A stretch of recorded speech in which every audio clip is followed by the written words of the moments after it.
Welcome back to Around the Table with Stacy Smith. We're talking about politics and especially that Republican debate that was held on Wednesday night. So, Joe, if you are in the Trump camp, you want as many challengers on that stage as is possible. As a strategist, which candidates should stay in the race now, and which ones do you think should drop out? Well, from Trump's point of view, I don't want anybody to drop out. You know, the more the merrier. From his perspective, he's really in the catbird seat, and it looks unless something very, very dramatic, something major happens, he's going to be the Republican nominee. And he may even he could run from jail. It's just he's that popular right now with the voters with Republican primary voters.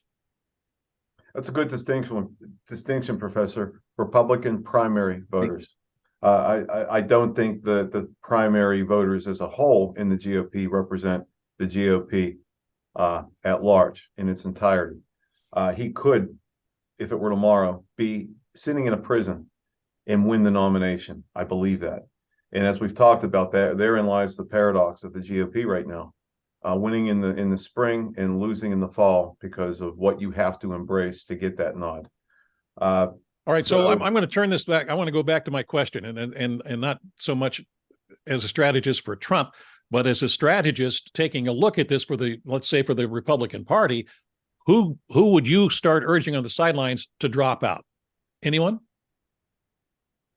Well, I think there are a couple there. Asa Hutchinson, he had a good story to tell last night, but it's not enough that he's going to be able to raise any money at this point in time.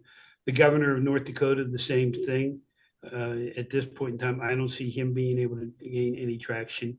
But what's in it for them to get out at this point in time? They're getting a lot of attention. They're getting national media coverage. That can set up something for down the road.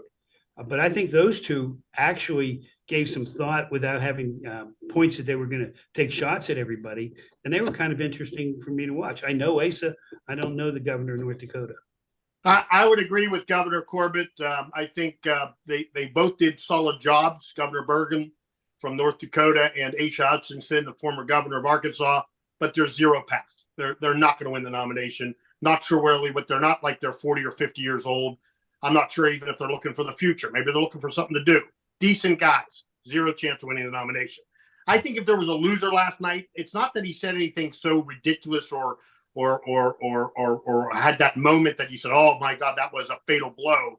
But Pence looked old to me. He looked like you were looking back. He looked like he was playing defense. He looked like a time from where we were coming from and not where we were going. So I never really saw a path for Pence. It was even clearer to me last night that there's no chance of him winning the Republican nomination. So I think he's trying to play defense and defending his role with the Trump folks and others, kind of articulating why he did what he did and trying to have somewhat of a hero status among a lot of thoughtful Republicans because of the courage he showed on January 6th. But as far as really contending for the nomination, there's no path either for Mr. Pence. So that debate forum should be narrowed by at least three people before we go to the next debate.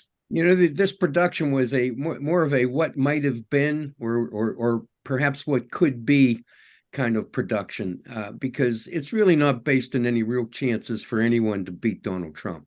This has to do with what could happen if Donald Trump were not on the scene.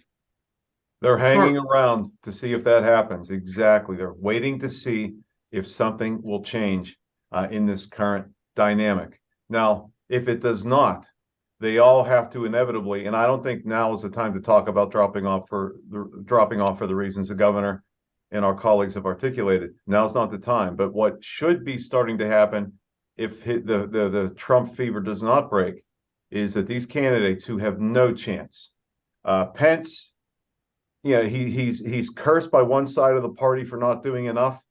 And he's cursed by the MAGA wing for not doing what Trump wanted him to do. He has nowhere to go.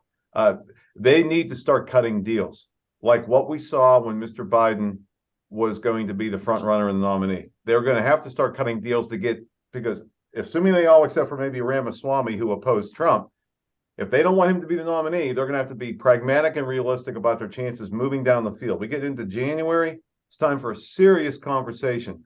Find the person who has the best chance to knock him out, and that's the person that the GOP and all these other candidates need to get behind in unison. Otherwise, no chance.